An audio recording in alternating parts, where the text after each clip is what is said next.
This is Watchmen, Issue 3 Review. The Judge of all the Earth.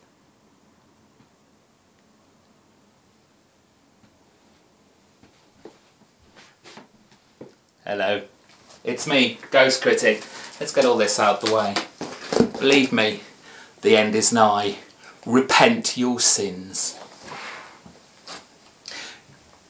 So I'm here today, Friday, to review Issue 3, Judge of all the Earth.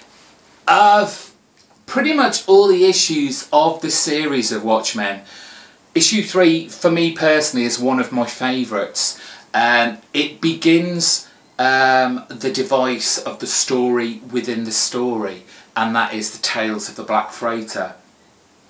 Now, the device of a story within a story is nothing new. Let's get this right off the bat. We can go back as far as in literature.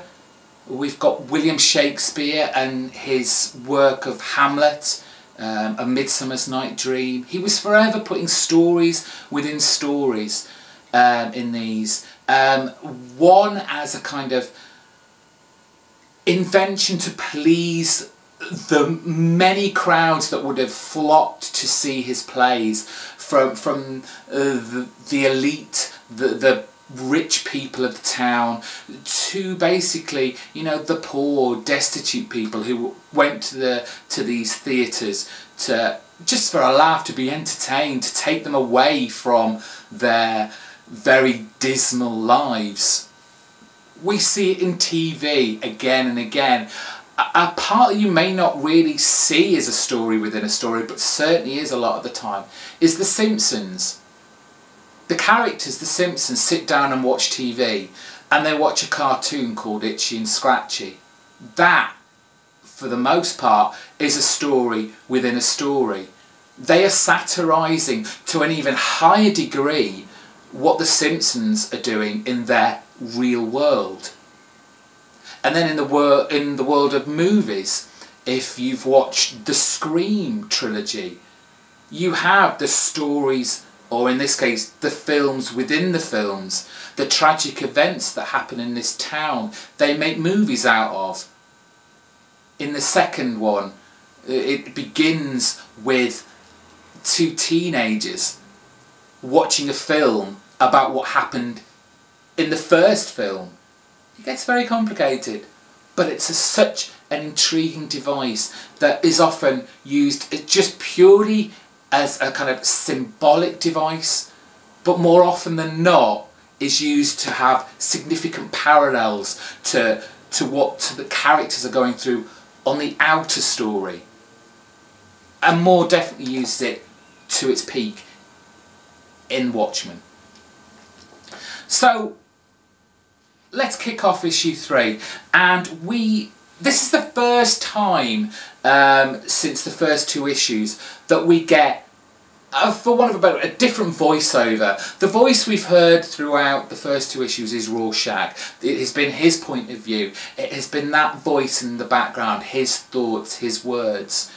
And while he does turn up for a brief part towards the end of this issue, the main voiceover narrative in this issue is the Tales of the Black Freighter, the words that have come from that comic book.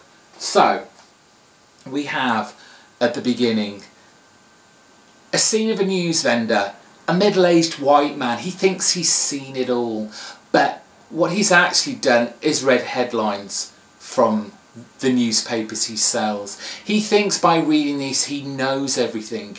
He's lived these events. But in fact he's just being fed information by a media that's more than likely lying to him. And then sat beside him next to a fire hydrant is a black young teenager. And what's he doing? He's reading a comic book. And yet inside that comic book there is more information of what is going on around in the world than the news vendor will ever realise. So the juxtaposition already between the two characters is there, solidly in your face, whether it's their age, the colour of their skin, their backgrounds. It's all there just in that first page. Now, it's interesting, and Alan Moore has explained this, that the comic book that this young black teenager is reading isn't a comic book about superheroes. It's a pirate comic. Now, why was it a pirate comic? We're all used to, you know, Superman, Batman, The Flash, these costume heroes. But remember, we're living in a world where superheroes and their costumed antics have been outlawed. Who's going to want to read a comic about Superman in this world? So Alan Moore deliberately took a genre that hasn't really been used to its fullest in the history of comics. Yes, it's been there, but really the richness, the depth, the darkness that comes from these stories, which clearly fits the book of Watchmen so well, it's never really been used in our comic book industry that much. So there he is, the news vendor. He's basically talking out loud. He thinks people are listening, but really he's just talking to himself. He's trying to make himself feel more comfortable about his position in life, that he has all this knowledge because he sells this paper. And then a guy turns up. It's our end of the end is nigh guy. Our guy? Yes, this guy we've seen in issue 1 and we've seen him in issue 2. He's on the very first page of issue 1. Look out for him. In issue 2, he's there at the funeral of the comedian by the cemetery. He's there. He doesn't say anything in those issues, but he certainly has more of a verbal input in issue 3. Keep your eye out for this gentleman, because he is a big character. If you've not read this, you won't realise who this person is until much later on. And it may come as some surprise, it may not. But it's interesting that he's there at all these events. For such a dark book, it's interesting that Alan Moore isn't afraid to use a sly bit of humour here and there. This gentleman with his placard at the end of night, he's come to the news vendor to pick up his daily newspaper. And the news vendor jokes with him saying, "So when is the end?" And the gentleman says, "Well, today for certain." And then he says, "I'll definitely have my magazine, my newspaper for tomorrow, won't I?" And the news vendor says, "Yes, of course." And the guy's gone. Throughout this little back and forth, we get excerpts from the comic book in here. And while we see this story unfolding throughout every other issue that comes from this Watchmen series, to begin with, you kind of see the parallels to what comes on, say, the next page or the next panel in our world, in the outer world that's part of this inner story. But as a whole, if you read it, you will realise at the end that this was a story about one of our characters. It was a parallel story about someone trying to do right, but in all the wrong ways. So from there we move on to a scene with Laurie. 3 panels at the top of your page. She's in a state of sexual excitement. You realise straight away that she's with Dr. Manhattan because these hands on her face are blue. So you know they're having an intimate moment with each other. But something isn't right, because another hand appears, stroking her face. So now we've got 3 hands on her face. Laurie eventually realises, and she looks up, and in bed with her are 2 Dr. Manhattans. He split himself in 2. He thinks he is doing the right thing in pleasing Laurie by splitting himself. More hands, more things to do with them. Of course, Laurie is horrified at first and is in a state of shock. Well, that shock doesn't stop, because as she leaves the bedroom, there's a 3rd Dr. Manhattan in the other room conducting a science experiment that needs to be done. in his head. That was the final straw for her, and she storms out. But of course, Dr. Manhattan doesn't understand what he's done wrong. He's doing his utmost to please his partner, but at the same time, he knows the needs of his government, the experiments he's doing for them to help them win a war is important too. So what's he going to do? But this shows very early on how, again, an idea of doing something right, but in completely the wrong way. So who's Laurie going to go and see, to weep, to open her heart out to? It's Dan, who she met from the last issue and had dinner with. While she's making her way towards his house, we've got these side panels from a lady called Janie Slater, and she's talking to a reporter. It's clear she's talking about Dr. Manhattan and that he's done something very terrible to her. We'll get to that later on in the issue. So of course Laurie breaks down in front of Dan. They bond, but at the same time we see Dr. Manhattan calmly using his powers to dress himself because he has an interview, a TV interview before a crowd of people. This is showing off the American government's big weapon. So Dr. Manhattan's looking after himself, getting changed, getting ready to make his way to the TV studio. Laurie and Dan, after having their interchange, their interaction, Dan decides to walk Laurie home. This is where it gets a little bit interesting. We have the juxtaposition between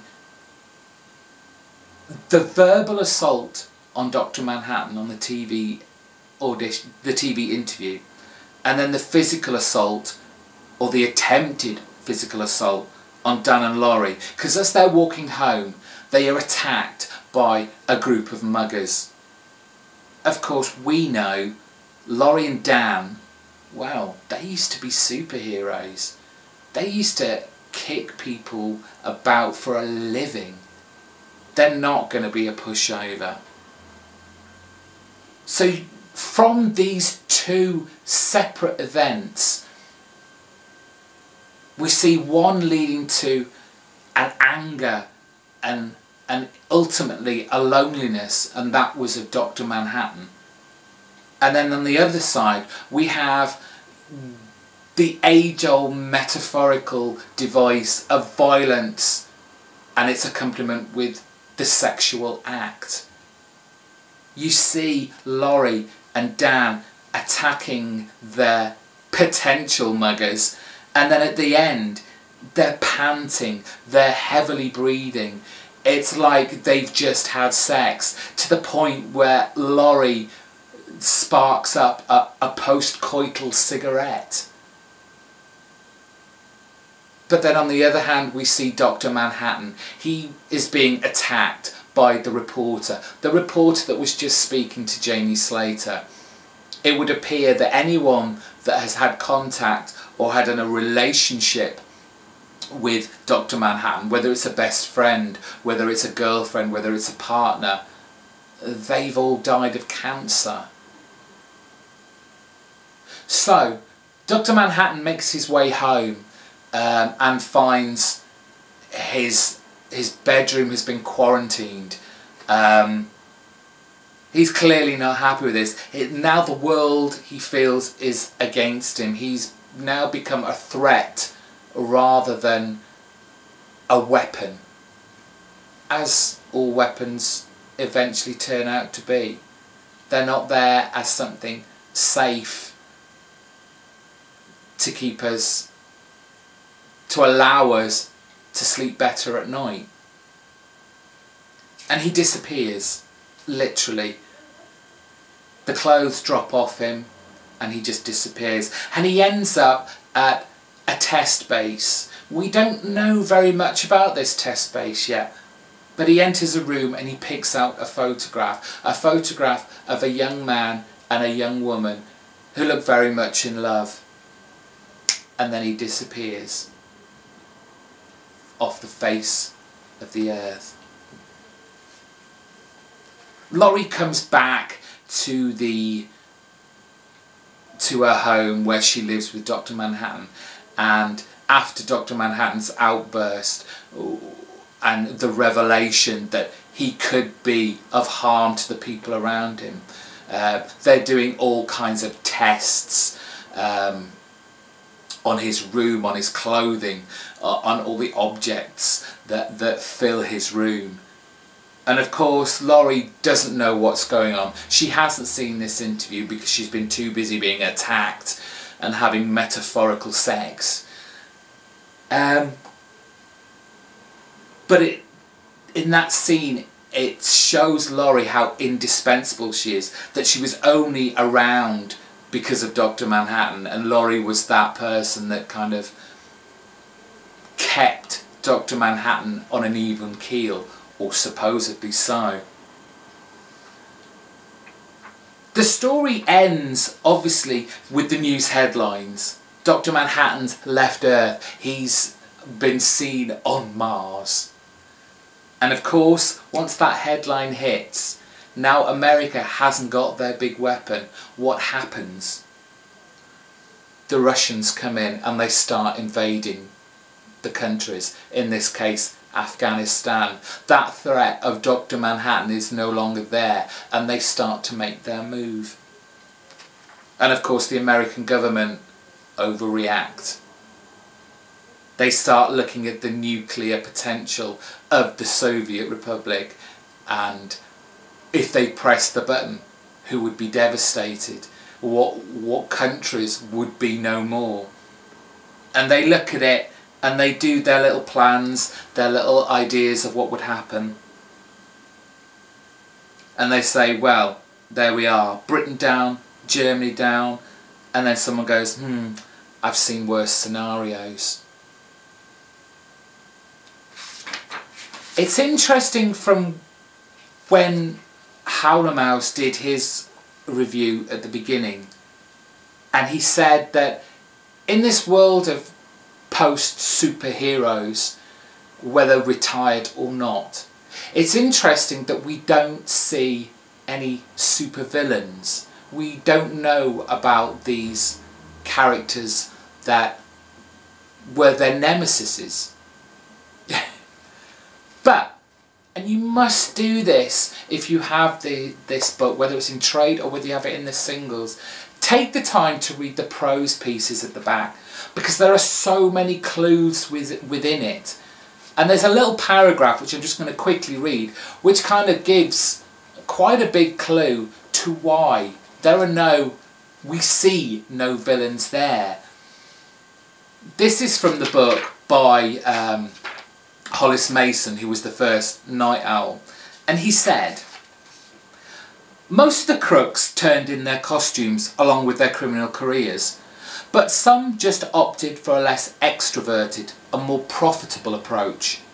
The new breed of villains, despite their often colourful names, were mostly ordinary men in business suits who ran drug and prostitution rackets.